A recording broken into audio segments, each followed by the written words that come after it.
आपण माने आजिरो एपिसोड रे जानिबे जे आपणक जीवन साथीटी केमिति रहिबो। जय जगन्नाथ।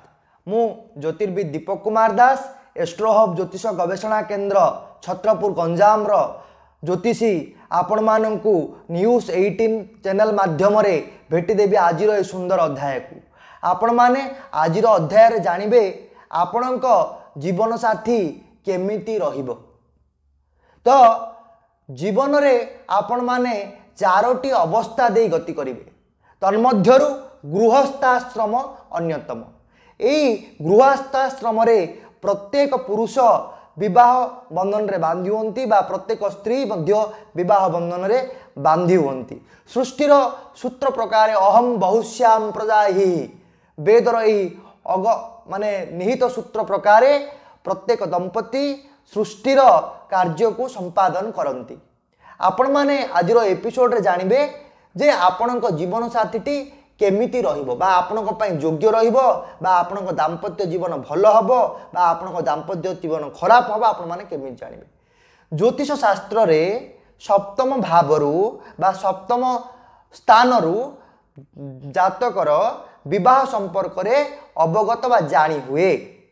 जदि आपणक जातक रे सप्तम स्थान अधिपति किंबा सप्तम स्थान रे जदि कौनसी क्रूर ग्रह बा पाप ग्रह जेपरी शनि राहु केतु इत्यादि पाप ग्रह अछंती ताहले जानिबे आपणक दाम्पत्य जीवनटी खराब हबो बा दाम्पत्य जीवन सुखमय हबो नाही।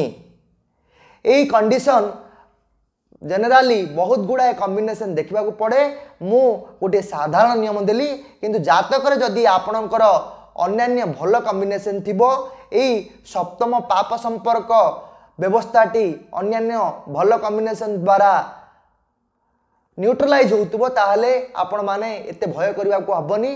साधारणतः पक्षे जदि सप्तमाधिपति बा सप्तमर मालिक बा सप्तम स्थान रे बसिथिबा ग्रह जदि कौनसी पाप ग्रह होई नथिबे बा पाप ग्रह द्वारा दृष्ट होई नथिबो ताहले आपणक दाम्पत्य जीवनटी भलरे जीवो।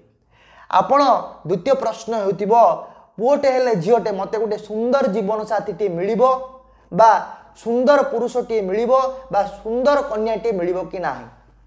जदि जानिबे साधारणतः पक्षे जदि सप्तमर मालिक बा सप्तमाधिपति ग्रह सह चंद्र किंबा बृहस्पति युक्त थाए बा बृहस्पति और चंद्रंकर दृष्टिभंगी बा दृष्टि बा कॉम्बिनेशन भल थांती किंबा जातक रे नवांशर स्थिति भल थाए ताहले जानिबे आपणकर जीवन साथीटी साधारणतः पक्षे सुंदर जीवन साथीटी आपण पाइबे।